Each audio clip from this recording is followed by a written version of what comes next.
What's up, guys? Welcome into a football-centric episode of Pickup Sports Talk. I'm Spencer Stein. And I'm Brandon Schiffman. Like Spencer said, ton of football to get to today at the NFL level and college level. I know I've enjoyed football being back. With that being said, that gives us a ton to talk about. So let's just jump right into Our Bears. Yep. That's what we're leading off with. We took a win. We're looking very good this year. The playoffs are a target at this point. The rebuild, screw that. We're going for the playoffs. They beat the Niners 19-10 at a sloppy Soldier Field. It was downpouring. I really don't think that affected the game as much as people are saying, but Brandon, what's your initial reaction post-game? So following the game, I was honestly very excited. I mean, the Bears, some like Chicago Bears fans, predicted the Bears to win this game, but the general consensus was this was the Niners' win to take, and the Bears did not let that happen. It was a gloomy day in Soldier Field, but I know in every Chicago Bears fan's helmet was a happy one. Fields looked good. The defense looked good. Overall, I thought that Fields showed a lot of leadership and a lot of progression. Even though his stats weren't necessarily there, and offensively the stats weren't necessarily there, Fields I still think had a good game overall. His rating was good. He wasn't as sloppy as we've seen him in, as sloppy as he was last year. And yeah, I think our defense was probably the defining factor, though, the thing that I enjoyed watching the most. Yeah, my takeaways from this game center around Coach Matt Eberflus. Yep. First, the culture was different. Yep. They really came back the second half. I think a lot of that does have to do with Fields' leadership, but a lot of it has to do with Flus. And he made adjustments to the half. Yep. That's what we've been waiting for. Nagy never did that. You saw that Fields struggling a bit in the first half, and I think it was more so Eberflus making adjustments. They started going to the RPO more often and the play action, which is all I asked for last year. And the defense was pretty elite. Yep. I mean, Jaquan Brisker looked great. Jalen Johnson had a clutch pick. That was also a big mistake by Trey Lance, so I'm not giving it all Jalen Johnson. Kyler Gordon looked so-so, but outside of it, Eddie Jackson, I said, and Roquan Smith, Robert Quinn, I don't think showed much, but how about Dominique Robinson? Yeah. 5th-round pick out of Miami of Ohio, Bears defensive end, dominated. He's been a favorite of mine over the past few weeks in the preseason and in week one. I've really enjoyed watching him. I think he's here to stay, and I think he's going to have a pretty big year. He's going to be one of those underrated Bears defensive players that Bears fans know and talk about, but I think the rest of the league is yet to be put on notice. And one more thing about non-Fields players before I get to some of my critiques on the Bears. Khalil Herbert looked better than Montgomery to me. Yeah, and really people good. I was watching the game with was because of opportunities. I really disagree. I think Khalil Herbert is going to become the main runner later in the year because although Montgomery is playing for a contract, I don't think the Bears plan on paying him that contract. Why would we pay another running back when we have one on a rookie deal? That seems to be a strategy in the NFL. So I truly think this season we're going to see Khalil Herbert getting a lot of opportunities, and they're hoping he could be their back when they start to actually make a real playoff push in the next few years. Yeah, absolutely. That makes sense. I mean, honestly, just fun game to watch overall. I mean, there's something about watching rainy games. I love rainy games. I liked what Roquan said. He was like, it felt like I was playing like a little kid. That could be a good thing. And maybe we're fixing that relationship. Who knows? The team looks happy. The slide at the end, I know everyone's talking about it's my screensaver now, but I think it says a lot about the culture. Everyone's happy to be there, and that is great. Speaking of Fields, though, he didn't look amazing in the first half. I know we're proud of his leadership and adjustments, and I will say with confidence, he is the best quarterback of the second-year QBs. I've been saying it for months. You've kind of been saying, well, Lance might have a better season. He won't. This is Justin Fields. However, of his 121 yards passing, 51 came on one play. That was also one of his 2 touchdowns. We didn't see Mooney. We saw Mooney get 1 screen pass. We saw Kmet get no catches. But I do think something about Darnell Mooney. When we scored on that, I think, touchdown to Equanimous St. Brown, everyone on the Niners defense thought it was a run. And yes, it was good play call. It was good by Justin Fields selling the run. But something interesting I saw is that Darnell Mooney wasn't on the field that play. Yeah. And I think that says a lot is that personnel is another area where you can kind of fool the defense. That's what the Bears did that play. So I think Mooney being used not only as a weapon but a distraction will help the team this year because we need to kind of show in the stat sheet that other guys can get the job done than Mooney. Sure. So there's more fear. But Mooney being used as a decoy, great move by Eberflus. So I love the direction of this team, and this game could not have gone better in my eyes. Yeah, I really enjoyed watching it. With that being said, I kind of want to talk about this Fields Trey Lance debate. It's one of our best I think we've ever had. Personally, I think we can just really Lance sucks. Into it. Yeah. I'll leave it at that. I don't think anyone necessarily expected him to have a major game against the Bears. Yeah. But with that being said, the Bears defense going into the year was not seen as a good passing defense by any means. And we seemed to show up, and I don't want to say it's just because we had a great day. I think part of that had to do with the fact that Trey Lance had showed a lot of inexperience and a lot of just difficulty overall. I mean, I don't know what they were doing drafting him over Justin Fields. They had no business doing that. He was the second best quarterback in the class. But here's what I want to say.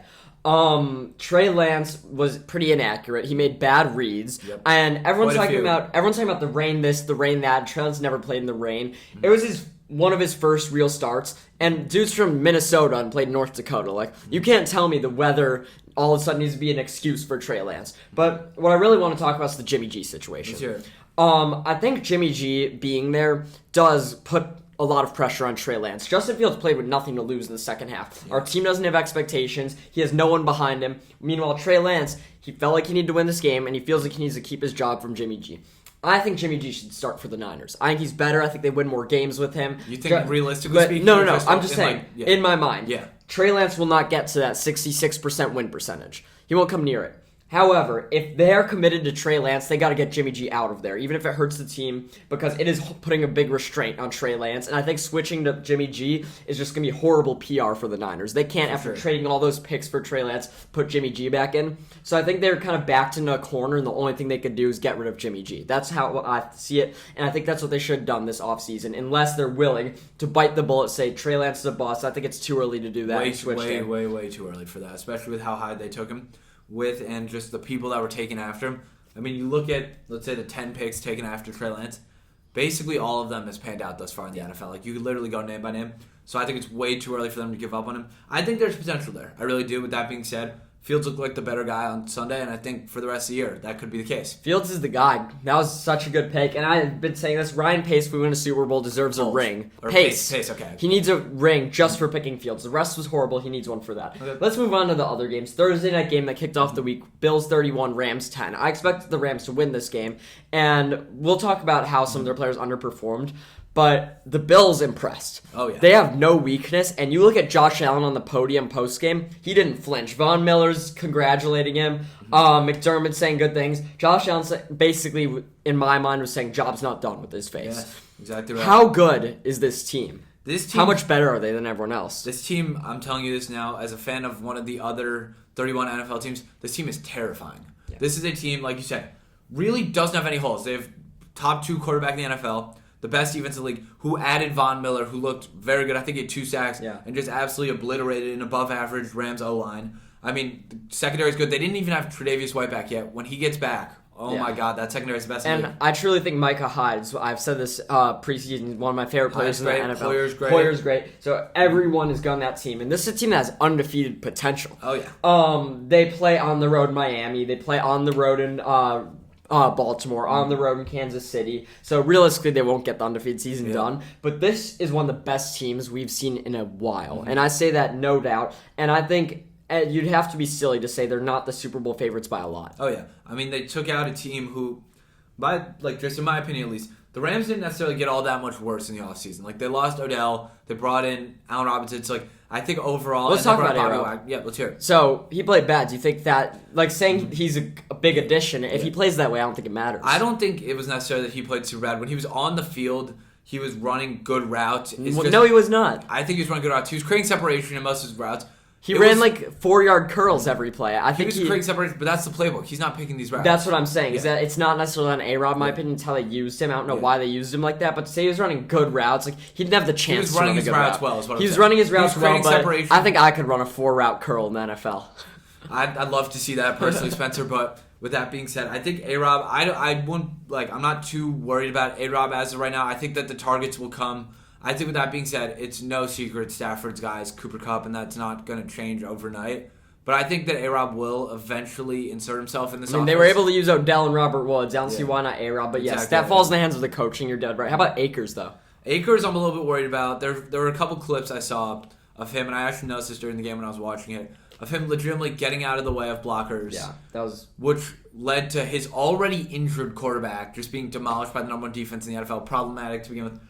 The minute Sean McVay said, we need more out of him, we need more accountability, we just need more out of him, that was very telling to me, because it's not very often you see a coach saying that about a player, and I'm worried about Akers. I think that Darrell Henderson, even last year, made a very good case for Akers' job while Akers was hurt, and now you look at it, Henderson didn't look half bad. He's a better blocker. And if he wants it more, he's going to have the spot. That's what I'm saying. From a fantasy standpoint, it's a big deal, but I don't see why it's such a big deal in the real game, because if Henderson's running fine, who cares? They just need someone to run the ball. If that's not Akers, so be it. Mm-hmm. Patrick Mahomes and the Kansas City Chiefs went to Arizona, won 44-21. I thought this game would be closer. Mahomes already, in a lot of the media's eyes, is the MVP favorite. It's favorite. only 1 weekend. I don't want to make the same mistake we made with Anthony Richardson, the Heisman. But do you think we can safely say he'll be fine without Reek? I think so. I think that there will be some growing pains there. There will be moments where he might overthrow someone because it's like, oh, well, he had Tyreek. But with that being said, I mean, he threw for 5 touchdowns. Kelsey's still probably a top Best 3 weapon. Better than Kittle? It's hard. I haven't seen Kittle in forever. That's why I need to watch Kelsey's Kittle better. play in a while. I need to see Kittle play soon before I can. Still make not practicing, by the way. Yeah, it's kind of scary about Kittle, but yeah, I think Mahomes will be fine. With that being said, it's a loss that you're going to see the effects of at some point. Just we didn't see it on Sunday. They'll be better than they were last year. Last year, I think, was such an anomaly for the Kansas City Chiefs, but they're still not. They're still not in that category of Chargers and Bills yet. Mm-hmm. But yes, this week really reassured that they'll be fine. I was a little worried about the Chiefs. There's a chance, whereas last year, but worse because they lost their best weapon. Yep. I think they'll bounce back from last year, whether they have Tyreek Hill or not. I just don't think they're necessarily Super Bowl contenders for that reason. Mahomes should be fine. Yep. I put him right there with Josh Allen as the MVP front runners. I think realistically, if you were putting money on someone, those two would be the best guys. But I still have faith in Lamar and Herbert and all those guys. Cardinals, anything to say about them? I really didn't pay that much attention to them that game. Mahomes took so much of it. Their defense is weak, though. The Chiefs were such a spectacle, it's kind of hard to pay attention to the Cardinals. With that being said, I mean, their secondary is very weak. Yeah, I was going to say, they were getting torched left, right, and center. center. They're losing cornerbacks left, right, and center. Yeah.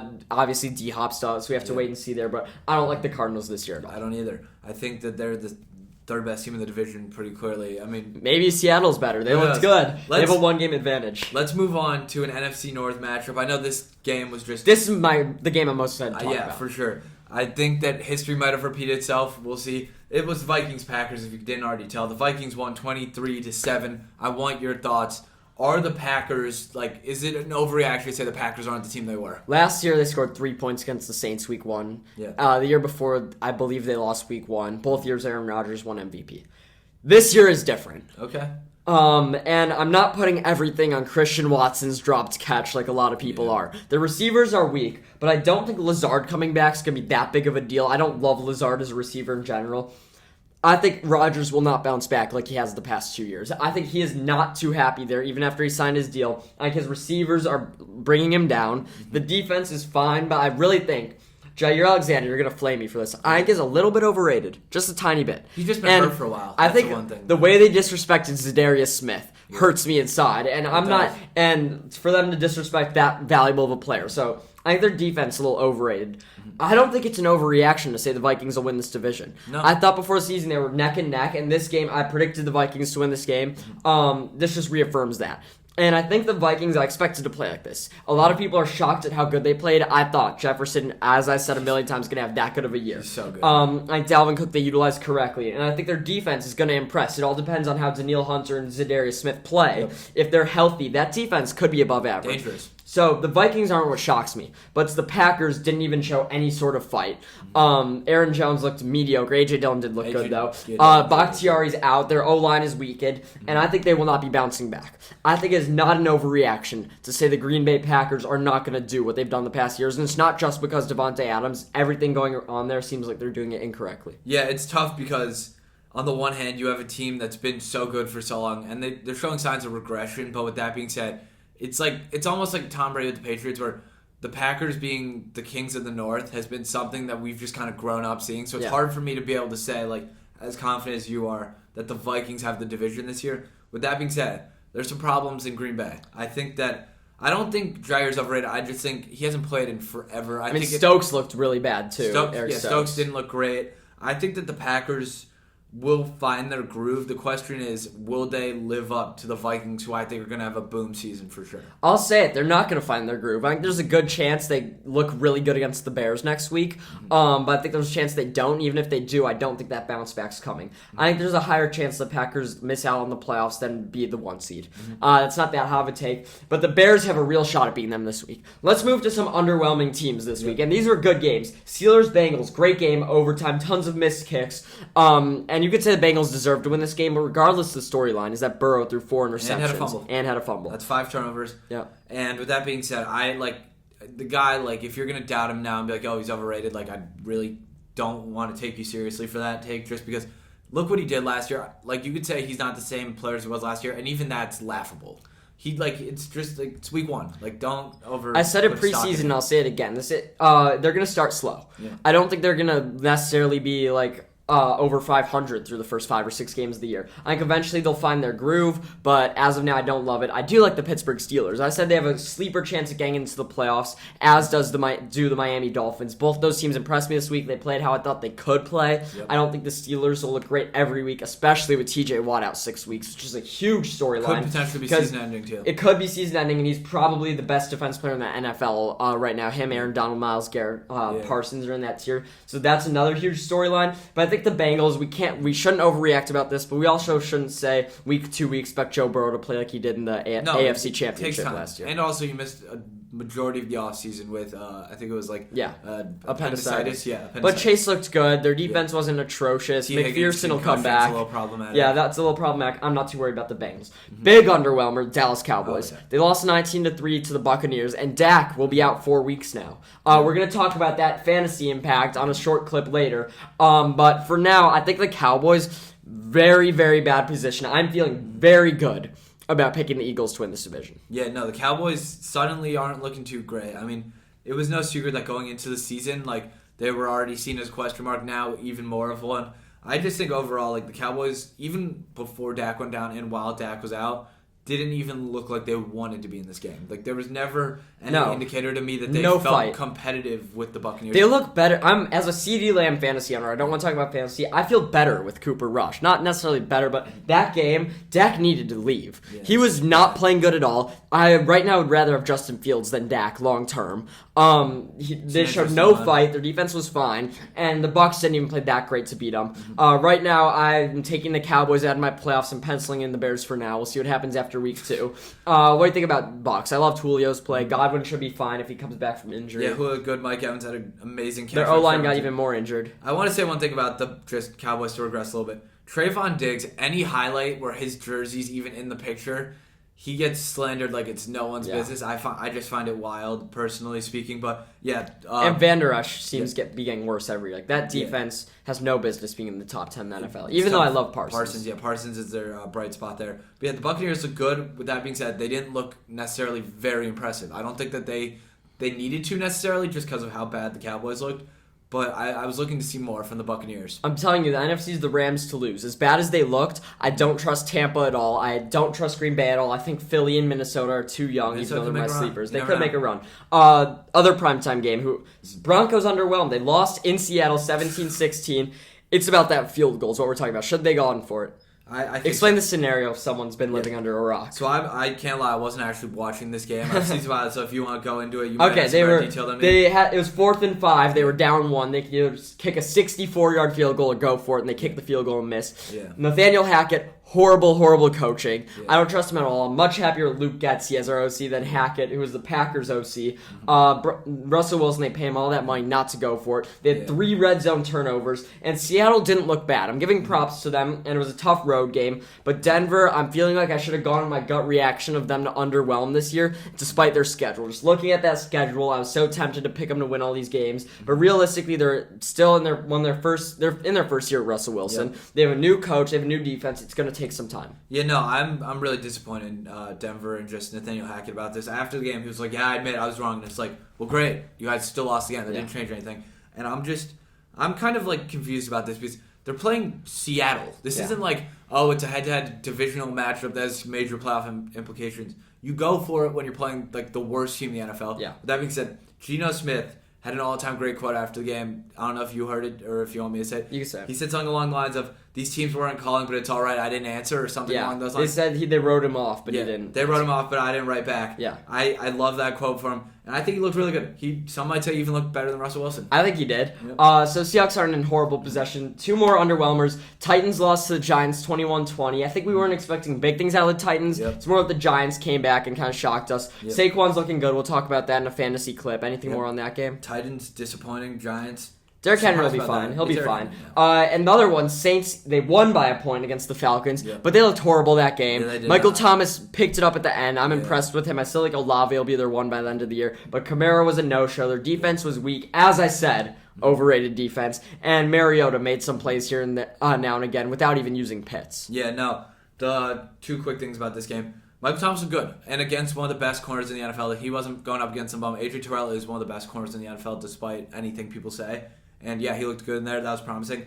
And Cordero Patterson, a huge game for the Falcons. I know a lot of people thought that could have been like a one-year wonder situation. Yeah. I think he might be here to stay. Runner. Yeah, I think he might be here to stay. Now we're going to run through the rest of the games. Great game, but I really don't have much to say about. Chargers beat the Raiders 24-19. Both teams look good. Like, I have no week one overreaction in this game. Herbert, 3 touchdowns, 280 yards, impressive. And Carr had even more yards than him, but the 3 interceptions kind of killed him. Adams should fit in fine there. Chargers are looking great. Yeah, for sure. My next game, this one I was super excited to talk about, Eagles, Lions. This game was going back and forth for a while. 2 teams that a lot of people see some upside in. I completely agree, a lot of upside. Jalen Hurts looked really good. I want to quickly highlight my fantasy duo. Jalen Hurts, A.J. Brown, both of them, that duo looks legit. I can't lie. Miles Sanders actually was productive. Made me a little sad because meant Jalen Hurts wasn't running the ball. But yeah, I think the Eagles look good. But with that being said, don't write off the Lions. This was a really good game, and these were 2 teams that have a lot of upside here. I don't know. The Lions kind of got some late scores. I don't think they're that reliable, but I do love Hurts. He was my MVP pick almost. But my real MVP pick, Lamar Jackson. They went to New York, won 24-9, as they should have.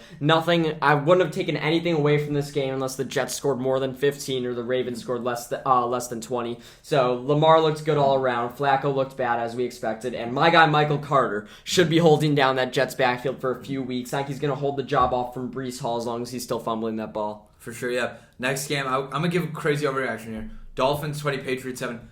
Mac Jones did not look good. I don't think it's an overreaction to say that. What is an overreaction, and I told Spencer this, and Spencer kind of warned me, don't say this on the podcast. Mac Jones, I don't think, is going to be like a long-term NFL option as a quarterback. I think he could potentially, I don't think he'll be a starter in 3 years. He might even be out of the league in 4. It's almost like I've heard someone say that before. I think I said last year, hate Mac Jones. Good in the system, but it's problematic, and I think part of the reason why is because they haven't even announced like a play caller. Do they even have an OC? No. Like I just think it's wild. The Patriots are in a weird position right now. Tyreek Hill and Jalen Waddle, that's a dangerous wide receiver duo.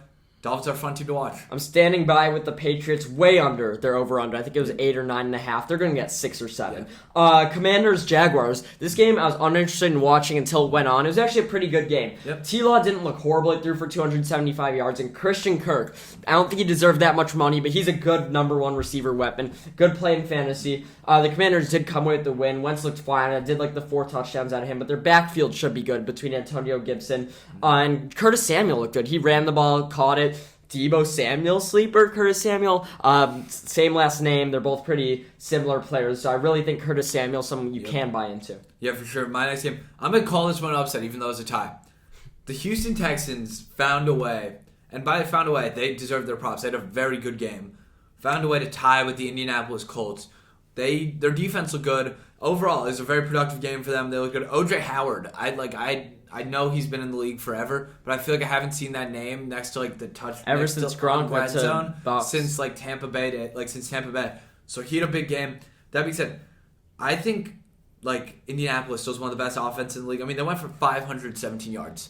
They should not have wound up being the way it is. It was the turnovers at the end of the day that killed them. I think they should have won this game. With that being said, props to the Texans. The Colts will be just fine. The Texans seem to always make games close. Yep. So that's what I like about them. Lastly, the Baker Bowl. Browns went into Carolina, won by 2 points with Jacoby Brissett. I think this says things about them that even with a weaker offense, they'll be able to run the ball down your throats. Their defense will be fine. And this is why I think they can compete. Even without Deshaun, they'll be scary when he gets back. Panthers, CMC we'll talk about in a fantasy clip. But I really don't have much there except Robbie Anderson surprised me. Yeah, if you don't mind, let's move on to college football. I know I've been super excited to talk about this because we did have a lot of hot takes coming into last week, and I want to address some of them. Let's start with the game you were at. Bama beat Texas by 1 point. It was 2019. I want your thoughts. Bad Bama or good Texas? Great game to go to, by the way. Oh, yeah. First, I want to mention that the refs, everyone's hating on them, especially Texas fans. I saw it firsthand. There's not much to hate on. I think there were some missed pass questionable calls. There were a lot of missed pass interference calls early, but the safety calls, when everyone's talking about, I don't think the refs were incorrect. I mean, if you're going to call that he wasn't down, then you can't say it was a safety because he fully threw an incomplete pass. If you're not going to call targeting, then he wasn't down. So I think it's one or the other. It was either targeting but a safety, or it was an incomplete pass. So I wasn't against that call, but I think this is a little bit of both. It's sad that Ewers went out. Who knows what would have happened in that game if he stayed in. But Hudson Card looked just fine for Texas. So Texas impressed me. They're looking good for the season. And Bama, they started slow. They have some of these games every year. They should be fine. But I really think Bryce, everyone's saying, the Heisman moment where he spun out of it and made a big run. That was a great play. It was. I'm not hating on that play. Bryce didn't impress me at all. I was like, I'm going to see the Heisman number 1 pick next year play in person. Did not impress me whatsoever. So I'm going to drop a hot take here. I think Texas is legit. I really do. I think that while Ewers was in... 3rd best team in the Big 12, I'd say. That's just foul. But yeah, so Texas looked good when Ewers was in the game. They looked like they looked like the better team. When Ewers went out, it's definitely problematic. But I think the reason why people were so high on Texas coming into like this season was exactly what we saw. Ewers made this offense look extremely dynamic against one of the best defenses in the country. With that being said, Bama made a ton of mistakes. Will Anderson, I think, had like 3 or 4 penalties. Horrible game by Will Anderson. Can't happen. No. Especially at a school like and Bama. And Kool-Aid had a couple penalties. Yeah. Nothing looked good I think for them. Overall, Bama looked problematic. I agree with you with Bryce. This is kind of weird that we're agreeing a lot again. But I think Bryce, a lot of people are saying, oh yeah, he was, like, this was a career-defining moment for him. Like, where was he for the rest of the game? Yeah, really. Like Saban will run the penalties out of them. I'll say they've never had that many penalties in a game. Yeah. Here's what I want to ask you about Texas. First, I can make this comment. Anthony Cook, guy on Texas defense, one of the best players in the country. No one talks about him, but I truly think he's the best defensive player on that team. Although everyone talks about overshown, he is great. Are they going to win the Red River rivalry? I could see it happening. I really do. I could see it happening. Are they going to win in Oklahoma State? This is where it gets hard because I could see them winning. I see them winning at least one of these games. I think they win the Red River rivalry. I don't think Oklahoma's the team people are making them out to be. The issue is Oklahoma State, and this is some people might like laugh at me for saying this. I think this game could really go either way here. I think both teams are showing a lot of upside. I don't know the timetable on Ewers' injury. That's my biggest problem. Card look fine. Both games are far away. I'll bet you right now they go 0-2 there. They could beat Baylor. Baylor looked bad against BYU. Let's move on. Kentucky, Florida. Our guy Richardson got shut down. 14 for 35, 2 interceptions. Brandon, as the guy who was the big Richardson guy, I was pretty high on him last week too. But as the main driving force in saying Richardson's great, I said he was the Heisman favorite, but not my favorite because he had the best week 1 performance. But what do you have to say about Richardson's future? I think, I'm not going to, sit here and be like, we were dead wrong about it. He had a bad week. A lot of quarterbacks have bad weeks. I think he still, as a prospect, is one of the guys you need to look at, one of the best in the country. With that being said, this week was definitely, I think, something that, towards the draft process, people could look back on and be like, okay, that was a little bit worrisome. I think it kind of hurts his draft stock, but not really his fandom. He's a flashy player. He's good to watch. He makes big plays when he has to. He didn't in this game, I guess, even though it was in the swamp. But Kentucky's defense was just better than him. And Levis is a better prospect because he's Mr. Fundamental. He's a guy who could develop. He can be a systems QB. He was really calm, even though he had a QBR of 40. Yes, 40. And he played poorly. Richardson had a QBR of 3. So Richardson, his highs are high. He's going to bring in a lot of fans. But I think he's not as good of a raw prospect as Levis. But it really came down to Kentucky's defense was able to capitalize on the opponent's mistakes more than Florida's defense could. They had a kick return touchdowns. There was special teams. So those were things that affected the game. Here's what I want to say about Kentucky. People are still saying they're a basketball school. They're not legit. And I was saying that a few weeks ago. After watching this game, Kentucky is legit. Their defense is good. Levis is good. We all know that. Chris Rodriguez, you might not know the name, know it. He's Kentucky's running back. He led the SEC in rushing last year. So if someone does that, you should know their name. He's been out the last few weeks. They're ranked 9th in the country without him. They just beat Florida in the swamp without him. When he comes back, Kentucky is going to be scary. Dangerous. SEC power rankings. I still like Bama 1, or Georgia 1, Bama 2, and I like Woo Pig 3. But Kentucky viably should be 4. And let's talk about another SEC game. App State went to College Station, beat TAMU 17-14. So does this really throw Texas A&M back in your rankings, or do you think App State is like the best non-Power 5 team? I think App State has looked like one of the best non-Power. I wouldn't say the best necessarily, but they've looked honestly amazing. Hey, College Game Day's going there next week. That'd be good for that. Amazing.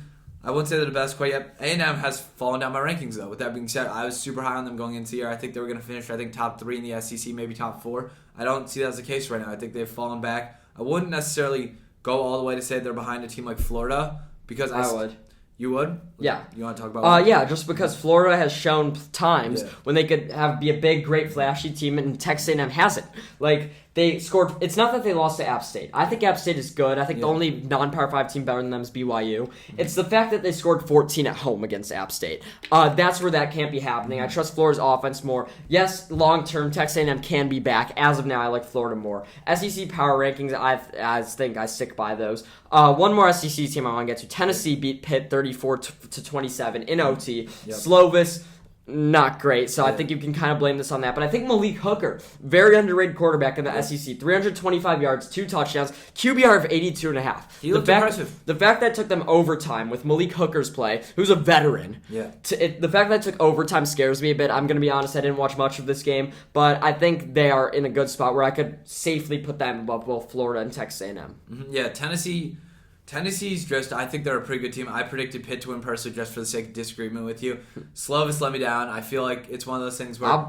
Yeah. What I was going to say, Abeni Konda, Pitt's running backs weren't impressed. Yeah. I was going to say, Pitt was carried by their running back. But yeah, Slovis, I don't think he's very good. I really don't. No. Let's get to probably... And now there's JT Daniels, another USC transfer. Yeah, no, both of them have looked pretty poor throughout the season. Let's get to, I think, probably, I'd say the biggest upset other than maybe App State, Texas A&M. That was Marshall versus Notre Dame. Marshall won 26-21. I quickly want to address one thing. Tyler Buckner is out for the year, but he didn't even look good. He looked decent against Ohio State, looked awful against Marshall. Notre Dame fans celebrated when he went down. Like, it's not like Pine is much better, but no one wants to see Buckner. Those 2 late interceptions were deadly. They took the heart out of Notre Dame. Yep. The storyline, though, is that Marcus Freeman's own 3. It's problematic. I think that he almost reminds me of Dan Campbell in a way. And here's what I mean by that. Great comparison. Every Notre Dame fan I've talked to, despite his 0-3 record, has been like... No one blames him. No one's blamed him, and they've always been like, but look at the way he talks to players. Look at the way the players talk about him. Look at how the team looks as a whole. This is a fun team. This is a team that's going to recruit well over time. This is a team that's going to be good. They just haven't hit their stride yet. I think that's the case here. I think that Notre Dame has potential, and I think Marcus Freeman is a large portion of that potential, but it's not there yet. I think in time it'll come though. I agree there, but Notre Dame fans just gotta be disappointed this year's gone, and I really expect them to win big at against Marshall at home. So especially after how close they were with Ohio State for that really throws game. Me off about their opinion. Maybe this influenced my Ohio State opinion. I don't know. Last game I want to hit real quickly. BYU beat Baylor in overtime at home. BYU is expected to win this game. They're good. I don't put too much hate on Baylor. They're still dangerous. David Randall figured things out there. But I think that's a notable game. Yep. That can transition us to next week's college football picks. 2 ranked versus ranked game. Yep. One of them, BYU on the road this time at Oregon. Brandon, who you got? I have Oregon personally. I mean, they're at home. They honestly, other than their game, their game against Georgia was pretty bad. But now that I think about anyone against Georgia is going to look bad. And I think Oregon will have a pretty big game. That being said, is Nix the starter still? I did not. Yeah, I don't know. That's why I'm picking BYU. Yeah, that's probably Ty Thompson could come in though. Who knows? I mean, people are talking about on the road so much. I know it's tough to play in Oregon, and I know I liked Oregon preseason, but I think this isn't much about an Oregon thing to me as a BYU thing. People are sleeping on them. Baylor's a good team who they beat. I think the BYU year in and year out knows how to do things the right way, and I think they'll do that this year at Oregon. So that's one upset I got. Next upset, Penn State at Auburn. Penn State's favored because they're ranked. Auburn will get it done at home. It's so difficult to play in the SEC on the road, and I think as good as Clifford's mid, so I will be taking Auburn there because I think you need a good quarterback to go on the road and win. Yeah, so I personally Penn State, and I'm kind of a little mad about what you just said. I do think Penn State was given an edge because they are ranked.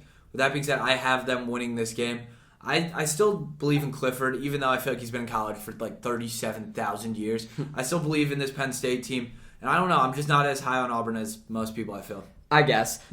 Upset number 3 for me. Michigan State ranked at Washington. I'll be taking the home team once again. Here's why. Michael Penix Jr., Washington's quarterback, Indiana transfer, played his way into the Heisman conversation a few years ago at Indiana. He's not the same guy, but I got to stick with my guy. I know he's come off a lot of injuries. He'll stay strong. He'll win prime time at home against a good Michigan State team. You've actually convinced me about this. I think this Michigan State team is very overrated. I don't think Peyton Thorne is even a top 3, top 4, top 5 quarterback in the Big Ten, which isn't a great quarterback division just as a whole. He's fine. I really don't believe him. I don't think he's very efficient. With that being said, I got Washington. You've sold me on that.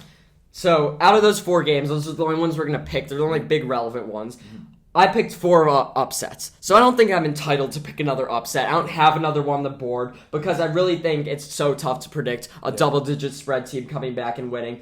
So I don't have any of those. You got an upset? I have Oregon winning, which I think is But nothing out of these 4? Yeah, no, nothing out of this. Okay. Betting lock. I'm going to go with mine first. Oklahoma against Nebraska. Yeah. They're only favored by 11.5. Oklahoma's great. Nebraska sucks. They fired Scott Frost. Good job, Nebraska. Finally did something good. Very good so move. I will be taking Oklahoma as a lock there. I think they'll blow them out. My lock, personally speaking, Florida State minus 2.5 versus Louisville. When I saw this line, I was a bit confused. I get it now. With that being said, Florida State's a fun team to watch. Jordan Travis, we were high on him 2 weeks ago. I don't understand why that died down. I think this is going to be a good game. With that being said, Florida State 2.5 is, I think, good money to make. I agree. I like that pick. Before we get into even more football predictions, this time back to the NFL, I'm going to give you guys a 2-minute football cleanse just on what's happening not in football. Carlos Alcaraz won the U.S. Open. He's a 19-year-old Spaniard, for the youngest guy to be number 1 ranked tennis player in the world at age 19. He played a couple 5-setters, but shout out to your guy Francis Tiafoe. My favorite. And my prediction, number 1 player, Iga Swiatek. I think you picked her too. Won, so she's now had 3 majors.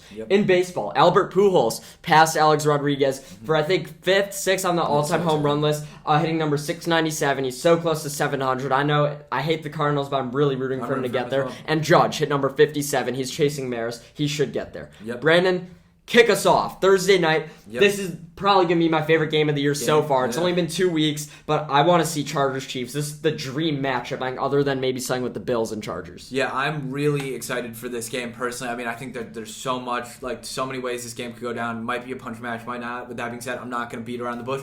I have the Chargers winning this one. I think this is Herbert's time to shine. With that being said, Mahomes is going to have a big game. High-scoring game to look at. Look at the over. I'm telling you now. This is free advice. Oh, this is such a tough pick. It's in Kansas City. Yeah. I think both offenses are just fine, and I think Kansas City's defense is actually playing well, so I'll actually take Kansas City here. I think the Chargers are a better team all around. Last week I would have taken the Chargers to win this game, but Kansas City at home will pull it out through the offense, high scoring like the over 2.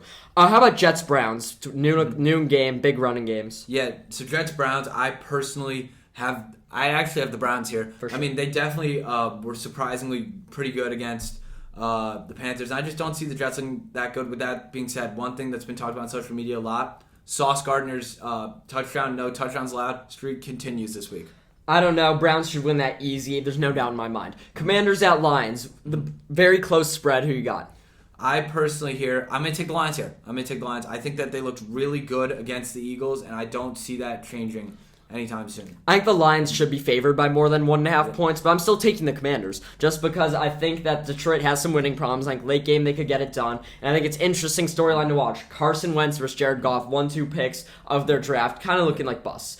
Interdivision matchup: Buccaneers at Saints. You've been talking up the Saints a lot. Last week they looked bad. Are you sticking with your 13 wins from them? I'm not sticking with 13 wins. That being said, I am going to take the Saints just because of how high I was on them all offseason. I'm going to have to take the Saints here. This could be a close game, though. I don't like the Bucs a lot, but I'm taking them in this game. I think they will have a better offense when push comes to shove, even though long-term the Saints might be set up better. I got the Buccaneers getting the best of the Saints. For sure. Panthers-Giants. The Panthers are on the road this game. The Giants are still favored by 2. Even though the Giants are favored, even though they won week 1, I will not be picking them this year. I got the Carolina Panthers. Yeah, I'm just too worried to think that I don't think the Giants are talented enough to win 2 games in a row. Let's being honest, Giants fans. I like some of you guys, but I can't see the Giants winning 2 in a row. I think the Panthers actually take this one by 10. Oh, I think it stays closer than that. Patriots at Steelers, the ultimate coach-off between Belichick and Tomlin. I'll take Tomlin all day, especially at home. I think he's a better team, home field advantage. He's a better coach than Bill Belichick. How about that? I got the Steelers, no doubt. I think it could be close, but I'm definitely picking them. I thought that I was gonna disagree with you by also taking the Steelers, but I guess not. I just have. I'm the biggest Patriots hater out there. Patriots did not look good week 1. With that being said, the Steelers overwhelmed week 1, so I gotta take them. Colts at Jaguars. I think the Colts bounce back, win this one big. They're only favored by 4 because people didn't like it. And I think the Jaguars aren't horrendous. I think the Colts have something to prove. The Colts are still traumatized by what happened in week 17 last year. In Jacksonville, yeah. In Jacksonville. It's not going to happen again. I could see the Colts blowing them out. Like Jonathan Taylor, potential, fantasy football potential. For sure. Dolphins at Ravens. This one has upset potential. I'll go with the Miami Dolphins on the road in Baltimore. I think that they will overwhelm fans. I think they have a good shot at the playoffs, but I still love the Ravens on the season. I think it won't be Lamar's fault. I think it'll be Tua actually playing well. I loved what I saw out of Tua week 1. I'm going to have to disagree with you on this one. I have the Ravens actually winning this game. This one's going to be a close one. I'm thinking Justin Tucker field goal to win it as time expires. We'll see. Could be game of the week. Falcons at Rams. The Rams, this might be the best team in the NFC versus the worst. Who you got? I'm taking the Falcons. No, okay. I'm going to take the Rams here. This one, I think that A-Rob will establish himself this week. I don't. I think this one stays closer than people think. The Falcons have a lot more fight in them than people know about. Yep. Rams will take it, though. Seahawks at Niners. Seahawks shouldn't be 1-0. Niners shouldn't be 0-1. Do the Niners bounce back at home? Yeah, they do. I don't think this is going to be a very good game, and I don't think that Geno Smith hype travels much farther than week 1. I'm being honest. I'll take the Seahawks again. How about that? I don't like Lance and I like Geno. I'd take Geno outright. Quarterback to quarterback, I'll take the team with the better quarterback. Niners should win it realistically. I'll take the Seahawks. Screw it, especially getting 9.5. Bengals at Cowboys. People were hyping it up a lot, but now with Cooper Rush in there, who you got? With Cooper Rush in there, I'm going to have to take the Bengals. I don't think this game should even be as hyped as it is. I think that the Bengals are clearly the better team in this game, and they're looking to bounce back from a little bit of a mess of week 1. Cooper Rush or not, I would take the Bengals in a blowout. Jamar Chase is going to have the biggest week of any receiver this week. He's going to have deep touchdowns on Diggs. He's going to have a great game. Burrow's going to be on fire in a bounce back. Love the Bengals here. Texans at Broncos. Spread's 10. I think the Texans keep it a little closer. How about you? I do. I think that the Broncos didn't show me anything very special against a team who's just as bad, if not worse, than the Texans. Yeah, but I still got the Broncos, right? Yeah, I still have the Broncos maybe winning by a touchdown or a field goal. Cardinals at Raiders. I think the Vegas bounce back win. I think the Cardinals will continue slumping. I got the Vegas Raiders. Yeah, Derek Carr, just being honest with you, is going to take full advantage of this Cardinal secondary. I think big week. Devontae Adams, 2 touchdowns. Book it. 2 Monday night games this week. I'm very excited for it. Titans at Bills is the first one. I think the Bills, once again, should win it easily. I'm just hoping to see a bounce back week from Derrick Henry. It's going to be tough, though, dude, against that Bills defense. Yeah, for sure. I expect the Bills to just, I don't want to say dominate this game, but this game has, I think, like some upset, or not upset, blowout potential. If they could blow out the Rams, they should be able to blow out Tennessee at home. Vikings at Eagles, the second Monday night game. This one is the 2 teams I've been comparing all offseason. They're both teams that are going to surprisingly win their division. Although it's in Philly, I actually will take Philly just because their defense. I think the Vikings offense I'll take over them, even though they played pretty similarly week 1. I like the Eagles defense is very, very underrated, especially their secondary. I agree with that. With that being said, I'm going to have to take the Vikings. They just showed me so much promise in week 1 that I can't go against them now after seeing what I saw. Last game I'm most excited game about. Of the week. Brandon was saying to me he's not happy it's prime time. I am so happy it's prime time. Although I don't want to get blown out there, I'm glad I could focus on every single Bears snap. So Brandon, are we going in Green Bay and winning? I really hope so, and I'm rooting for us big time here. This is a legacy game for Justin Fields, and I'm not going to say that every week from here on out. I know I say that all the time. But if he can go into Green Bay right now after winning a lot of people's trust at Soldier Field in the rain game against the 49ers, and he can go into Green Bay and win that game against Aaron Rodgers, who has a bad haircut, I would be so unbelievably happy. With that being said, I'm going to take the Bears here. I really am. I'm really hopeful. I really like actually Rodgers' haircut. I'm taking the under here. I think everyone's expecting Rodgers to go blow up the Bears defense. I think that's what's going to be impressive. I think the Bears defense tampers down how good Rodgers can be against them, but I don't think the offense can score enough points long term. I don't know. That's the biggest issue I'm worried about. However, preseason, I said the Bears would beat Green Bay once, and I wasn't just saying that to have a hot take. I genuinely believe it.